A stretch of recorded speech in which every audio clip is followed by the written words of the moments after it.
समाज के बेटे, समाज की बेटियां पूरे अनुपात में जब बढ़ेगी। अभी आपके सामने 22 पुलिस वाले आए थे, वो सिर्फ एक भर्ती में चयन हुआ है। सरकार की एक भर्ती में 22 अधिकारी आपके सामने कर्मचारी थे, लेकिन हम अपनी शिक्षा की तरफ ध्यान ही नहीं दे रहे। हमारा ध्यान, जैसे भोपा जी ने बताया, गोपे बना दो, रील बना दो, उन गोपों की पूजा कर लो, उनको उनके खिलाफ नहीं है, लेकिन हम हमारी सुधार कब करेंगे। आज तो राजनीति जरूरी है, समाज सुधार के लिए राजनीति का भी दरवाजा जरूरी है, लेकिन राजनीति में एक दो लोगों से काम नहीं चलने वाला है, ये आपको मानना पड़ेगा।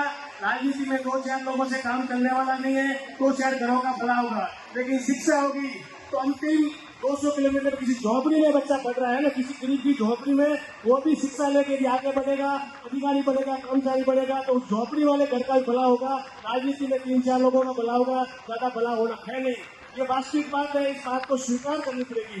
समाज के लोगों को हम 2 के 2 बैठे हैं, आगे नहीं बढ़ना है, 2 के 4 नहीं करना, 2 के 0 हो जाते हैं, 2 के 2 हो जाते हैं, वापिस 4 नहीं करना, 6 नहीं करना। अपन जालौर सिरोही लोकसभा में 3 से 3.5 लाख मतदाता है और 7 लाख अपन जनसंख्या में है।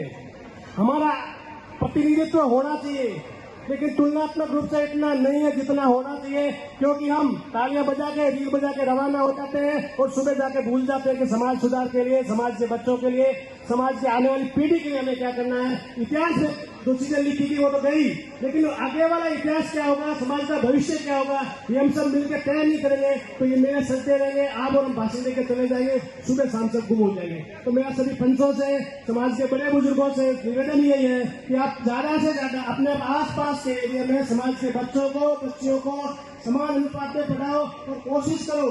ग्लोबल जमाना है, वैश्विक जमाना है, इंग्लिश का जमाना है, इंग्लिश माध्यम में बच्चों को पढ़ाओ, संस्कार भी दो, लेकिन इंग्लिश बहुत जरूरी हो रही है। आपको विदेशों में जाना है, आपको बड़ी कंपनियों में जॉब करना है, आपको RS, IAS का इंटरव्यू देना, तो इंग्लिश बहुत जरूरी है वहाँ पर। इसलिए सबसे निवेदन है, बच्चों को पढ़ाओ। मुझे मान सम्मान देने के लिए लाभार्थी परिवार, भारत परिवार टूर का बहुत बहुत धन्यवाद। जय हिंद, जय भारत।